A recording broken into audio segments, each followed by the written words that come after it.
paraphrase President Reagan, since everyone else seems to be paraphrasing President Reagan this year. Always question, never trust, always verify. And the good news, every time you renew your contract, that's your shot to review this kind of stuff again to make sure you feel comfortable. And the third M, I know people go, the third M is manage the damage. Now, let's be honest, every organization here will, at some point in its life cycle, experience some kind of breach. And you're going to need more than best practices here. Because cyber attacks are more frequent, they're diverse and persistent than ever before, and they have the potential to damage your reputation and create a near extinction level event, if not an extinction level event. So, it is so very important to invest in your incident response capability. One that rapidly detects a cyber attack, minimizes the loss, mitigates the weaknesses that were exploited, restores IT services, addresses the concept of notifications, reports in the case of a breach, responds urgently, this is the heavy stuff, urgently, transparently, and empathetically to employees and customers. Now you should create a team. This is your incident response team. It could be you and several versions of yourself if you're a smaller business, but it would be helpful to have employees who have experience with IT, with media, crisis management, and most important, people skills. The get off my phone doesn't necessarily work. So you should create an incident response program or bring an expert in who can. And then what you need to do is game different scenarios. Just like you're talking about business continuity. I mean, this is the ultimate business continuity. Cyber insurance. Wonderful invention.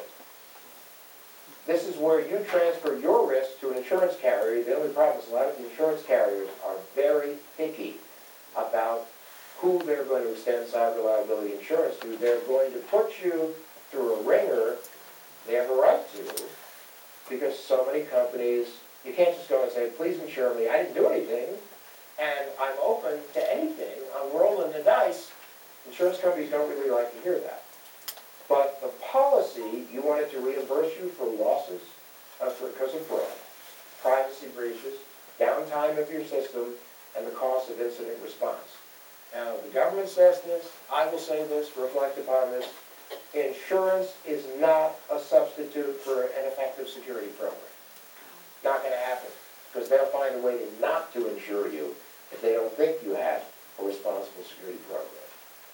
And the other thing is, you need to redefine print to see if the costs that you're going to incur as a result of a breach are actually covered by this particular insurance company, because there are many different policies, many different companies. And one of the things you want to make sure, because it's very expensive, is the cost of notification.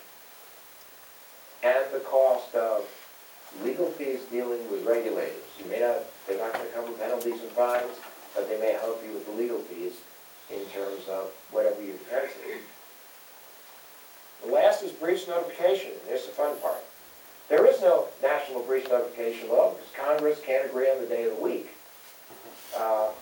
But you need to make sure that your insurance covers all of this and that it has whatever you need to help you navigate the aftermath of a breach.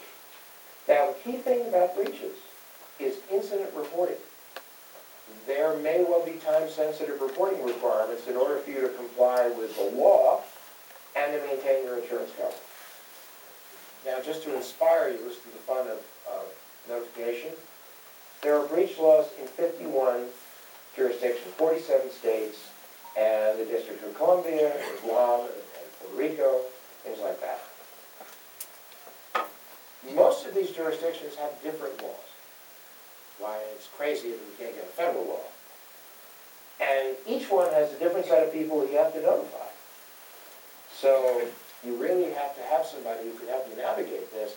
Not to mention the fact that on top of all those laws, you have fun laws like HIPAA, which is the Health Privacy Act, COPA, which is the Child Privacy Protection Act, and Gramm-Leach, which which is you're going to tell us everything we want you to tell us that.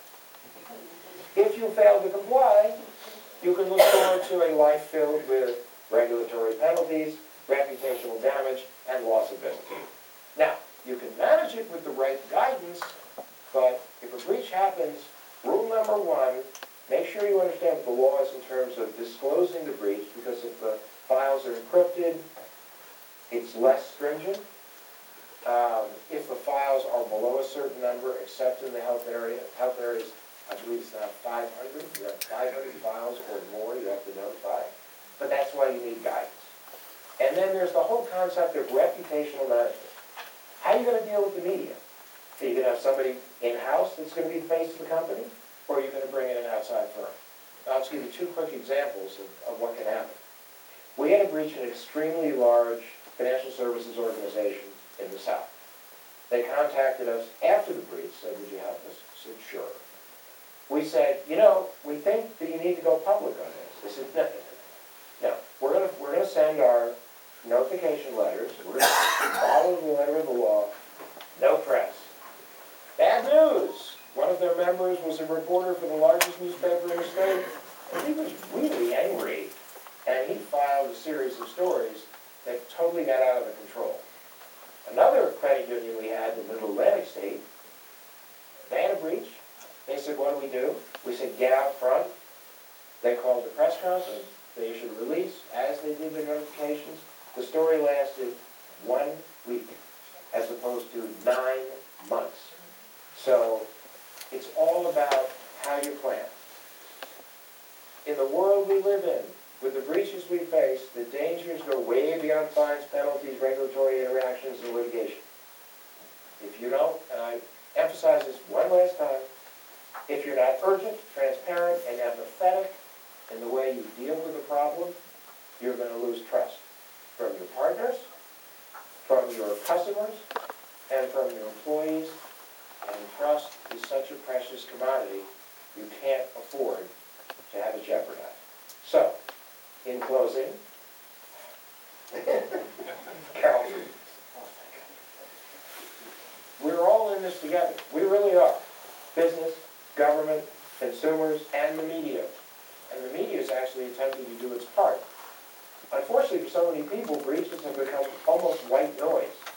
So it's kind of like you have to keep pinching yourself and saying, it can happen to me, it can happen to me, it can happen to me. Because it not only can, it will. Therefore, threat assessment, that is the one good thing that came out of the System Act, is the concept of sharing threat assessments. The only thing that was bad is they hadn't quite figured out how to scrub out some of the personal information. So threat assessment sharing, as long as you're not sacrificing privacy, is a big deal. Anyway, I thank you so much for letting me come and lower your property values today. And I don't know if we have time, we don't have time. Carol, you have to tell me. Kate?